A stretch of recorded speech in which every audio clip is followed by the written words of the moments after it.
वह सीएम योगी को जिंदा नहीं छोड़ेगा। जैसे मिलेंगे योगी वैसे ही ठोक देगा। बड़ा मनबड़ है, बहुत से लोगों को धमकी दे चुका है। पान खाता है, थूकता है, गुटखा खाता है। बहुत से लोगों ने जानना चाहा है कि मक्खनचुआ कौन है। मक्खनचुआ योगी जी ने जो दुकानें खुलवाया है उसका नियमित ग्राहक है। जो गांव गांव में दुकानें खुल गई हैं महिलाओं के नाम से, पुरुषों के नाम से, उसका नियमित ग्राहक है। 2 सीसी से कम में उसका काम नहीं चलता। उसने फोन किया 112 पर और कहा बचाना हो तो बचा लो, मैं योगी को छोड़ूंगा नहीं। मक्खनचुआ का नाम है मनीष दुबे। पुलिस ने अपराध दर्ज किया सुल्तानपुर में, कोतवाली में, और पीछे लग गई है। पुलिस ने फोन किया तो फोन रिसीव भी किया। कौन बोल रहे हो? कहा तुम कौन बोल रहे हो? हम फला है, सोचो बोल रहे हैं, ऐसे ही होता है ना। तो कहा हाँ हम फला बोल रहे हैं, बताओ क्या बात है, कहाँ हो, इससे क्या मतलब। बहरहाल फोन पर कई बार बात भी किया, फिर फोन स्विच ऑफ मिला। पता लगा कि यह मनीष दुबे प्रयागराज के सोराव थाने का है। पुलिस पीछे लग गई। अब भैया सीएम योगी को अगर जान से मारने की धमकी दी जाएगी, कई मक्खनचुओं ने दिया था, कुछ बेचारे थाने से लंगड़ाते हुए आए, भचकते हुए, कुछ को सोज कर दिया गया, सीधा कर दिया गया, कुछ को लटका दिया गया, कुछ को टांग दिया गया। होगा ही, मुख्यमंत्री हैं, प्रधानमंत्री जी को कोई अगर ऐसे कहेगा तो कानून का डंडा चलेगा ना। ऐसे अगर जान से मारने की धमकी दोगे तो होगा क्या। तो ये मनीष दुबवा है सोराव थाने का, प्रयागराज का। अरे भैया मनवा तो बढ़ा दिए।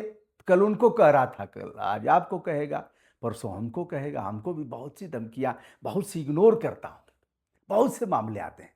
हम रवि किशन के मामले में जो अजय कुमार यादव ने धमकी दिया था उसके बारे में भी हम बताएंगे। खेसारी लाल यादव का अनन्य सहयोगी, खेसारी भैया ने जो कहा था वो ठीक ही कहा था। राम मंदिर का समर्थन मनीष नहीं करता, अजय नहीं करता, वहां अस्पताल बनना ही चाहिए। खेसारी भैया ने क्या कहा, उसको तोड़ मरोड़ करके अजय ने किया हमला रवि किशन पर। फोन कर दिया, फोन करके उनके पीए से ऐसी की तैसी किया, कहा कहां है बिहार, अब किया जाए तो बच करके जाएगा नहीं, और मैं आकर के गोरखपुर में कल को दिन आऊंगा और वहीं ठोक दूंगा। अब मां की गाली दिया रवि किशन लिखते भी हैं एक्स पर, और फिर अपराध दर्ज कराया जाता है गोरखपुर में, हमारी मां को गाली दिया गया है। सब यही ना कहते हैं, मां को गाली दिया गया है, हमारी मां को, जिसने पाला पोसा गीले में, अपने सोई हमको सूखे में सुलाया, अपने भूखों रह गई हमको किस तरह से दाना पानी देकर के जिलाया। हमारी मां को नहीं पता कि सभी की मां मां है। आपकी मां से कम महत्व घुरहू की मां का नहीं है, कतवारों की मां का नहीं है, फेकू के नाम मां का नहीं है। हमारी मां का, हमारी मां का तो अब हम भी कहेंगे तो आप कहेंगे आप कौन से अच्छे हैं। हमारी मां का तो देश स्तर पर योगदान है, राष्ट्रीय स्तर पर योगदान है। हमारी मां को काट काट करके बच्चों ने सीखा, इसको तोड़ करके बच्चों ने सीखा, इसको फाड़ करके बच्चों ने सीखा। हमारी मां का पूरा शरीर मेडिकल साइंस के काम आया। अब हम भी चिल्ला चिल्ला करके कहें कि हमारी मां का, तो चलिए भगवान अहंकार न दें, नारायण। आइए साहब, आदित्यनाथ योगी से नाराज क्यों है मनीष दुबे, सोराव प्रयागराज का। अब इसके ऊपर बाराबंकी कोतवाली में मुकदमा दर्ज होता है और पुलिस इसके पीछे पड़ जाती है। बहरहाल 2 नवंबर की रात को 112 पर इसने फोन किया था, अभी तक दस्तयाब नहीं हुआ। पुलिस की एक भाषा है, जो पुलिस वाले होंगे इसको ठीक से समझेंगे, तो दस्तयाब नहीं हुआ। अब पुलिस उसे खोज रही है, खोज निकालेगी कारण क्या है।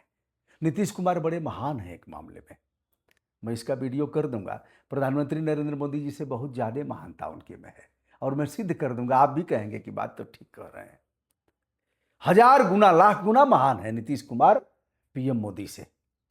अब अगर आप चाहेंगे तो अगले वीडियो में मैं आपको बताऊंगा कि कैसे महान है, ग्रेट पर्सन है। अब आइए, तो अब यह फरार है, पुलिस इसे पकड़ करके जेल में डालेगी ही, मुकदमा दर्ज किया गया है। और क्या यह योगी जी से क्यों नाराज है, क्या मामला इसके भीतर है, क्या मानसिक रूप से दुर्बल है, विकलांग है, और या तो मनबड़ है, किसी की बात नहीं मानता, या जो मैंने कहा कि योगी जी की दुकनिया से रोज 2 शीशी लगाता है, चिलम उलम भी रखा होगा, यही ना हो सकता है। सभ्य तो ऐसा नहीं कर सकता। या फिर कष्ट क्या है, इसको भी जानना पड़ेगा मुखिया के नाते। अगर कोई ऐसा मामला हो जिसे वह झेल नहीं पा रहा है और यह लग रहा हो कि बड़ा करप्शन है और इसके लिए जिम्मेदार मुखिया के नाते आदित्यनाथ योगी ही हैं, तो बहरहाल उसका समर्थन मैं किसी भी कीमत पर नहीं करता। और आम आदमी को धमकी दी जाती है। हमको तो कई साल पहले धमकी दी गई थी, कप्तान हमारे यहाँ भेज दिया गनर, 2-2 गनर, हिसाब लेके चलिए। मैं आज तक लेके चलता, कोई नहीं हटाता, जो कप्तान आता उसको करते जाता। ज्यादा भैया जान छोड़ ले रही हैं, हमने दे दिया, कह दिया भैया इसको वापस करिए। और आज तक इतने कप्तान आए, मैंने आरटीआई भी लगाया, आज तक उस मखनचुआ का पता नहीं लगा कि किसने कहा था कि सर धड़ से जुदा कर देंगे, यही कहा था। तो दोस्तों अब आइए, अजय कुमार यादव यह पकड़ा गया है जिसने रवि किशन को धमकी दिया था, और इस मामले को लेकर के गोरखपुर में अपराध दर्ज कराया गया था। अजय कुमार यादव ने कहा था मैं जवैनिया का रहने वाला हूं, और यह है आरा जनपद में, जहां गंगा जी ने काफ़ी गंगा की बाढ़ में काफ़ी नुकसान हुआ, वहीं का रहने वाला बताया था। लेकिन वहाँ से उसका दूर दूर तक कोई संबंध नहीं है।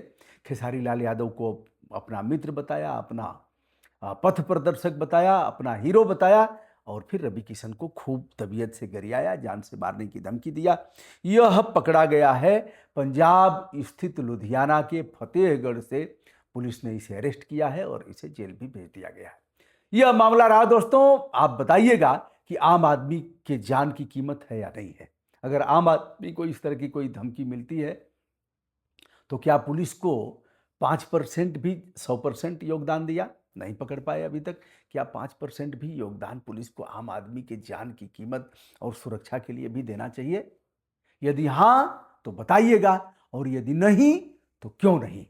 दोस्तों, मैं हूं ब्रजभूषण दुबे। आदित्यनाथ योगी को धमकी देने वाला हुआ मखनचुआ जिसका नाम है मनीष दुबे, रहने वाला है सोराव थाना, प्रयागराज के सोराव थाने का, कब पकड़ा जाएगा और धमकी देने के मूल में क्या है, यह तो समय बताएगा। फिलहाल इंतजार करिए। ब्रजभूषण दुबे का सादर प्रणाम।